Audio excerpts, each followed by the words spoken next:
नमस्कार. मेहरा माई की रसोईमध्ये तुमचे सर्वांचे खूप खूप स्वागत आहे. रक्षाबंधन स्पेशल आज नारळी भात बनवणार आहे. चला मग रेसिपीला सुरुवात करू. साहित्य पाहून घेऊ. 1 कप तांदूळ कुठला पण चालेल, बासमती वगैरे, आंबेमोहर कुठला पण तांदूळ चालतो. 1 कप तांदूळ घेतलेला आहे.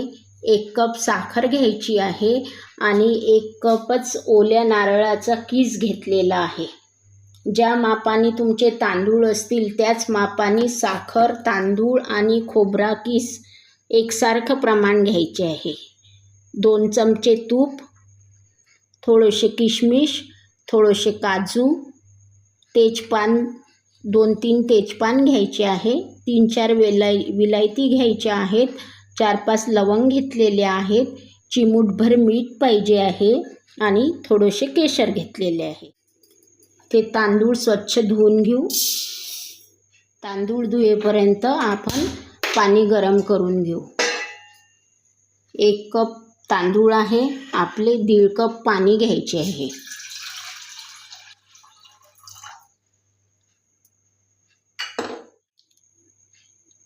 कढईत 2 चमचे तूप टाकू.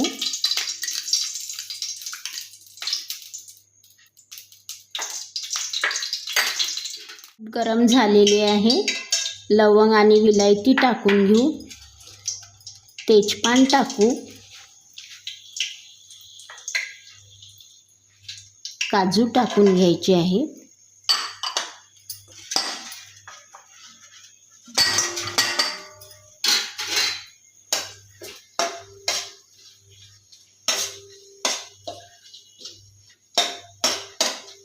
तांदूळ टाकू.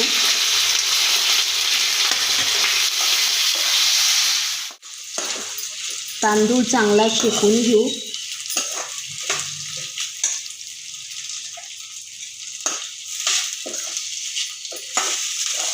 तांदूळ पाणी सोकेपर्यंत शेकून घ्यायचं आहे.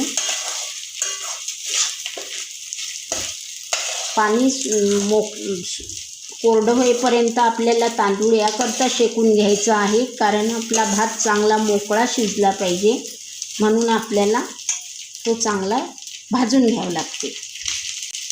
तांदूळ भाजत असतानाच आपण यामध्ये नारळाचा कीस टाकत आहे. नारळाचा कीस हा आपण सालासकट टाकत आहे. इथे साल नाही काढलेला आहे आपण नारळाचं. आता याला पण थोडंसं शेकून घेऊ. मी मिक्सरमधून नाही काढलेला आहे, कीस करून घेतलेला आहे. इथे तांदूळ आपला छान शेकून झालेला आहे, मोकळा झाला. आता यामध्ये पाणी शिजायसाठी पाणी टाकून घेऊ. किशमिश टाकायचे आहे. चिमूटभर मीठ टाकायचे आहे आपल्याला.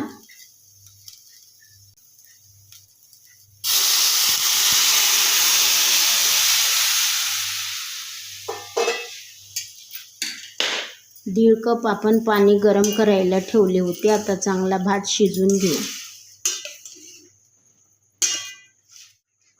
यामध्ये आपण केशरचे पाणी टाकत आहे.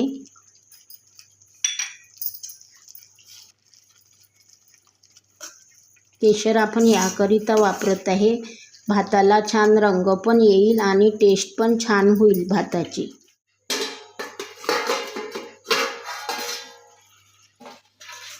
इथे आपला भात शिजलेला आहे.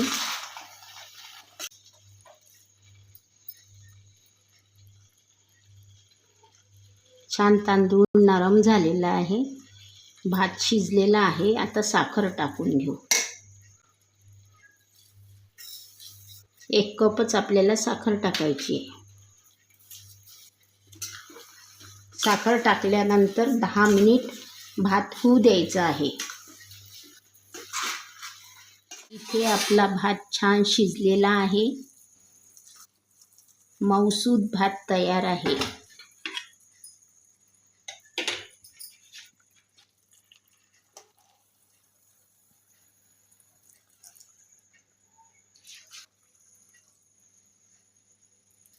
छान भात झाला. अर्धा तास लागला आपला हा भात तयार व्हायला. इथे आपला नारळी भात तयार आहे. भाताला लागणारा वेळ अर्धा तासात हा भात तयार होतो. तुम्हाला रेसिपी कशी वाटली कमेंट्स बॉक्समध्ये सांगा. व्हिडिओला लाईक करा, मैत्रिणींसोबत शेअर करा. चॅनलवर नवीन असाल तर चॅनलला सबस्क्राईब करायला विसरू नका. लवकरच भेटू अशा छान रेसिपी बरोबर. तोवर मस्त रहा, खुश रहा, आनंदी रहा आणि सर्वात महत्त्वाचे म्हणजे खात रहा. धन्यवाद.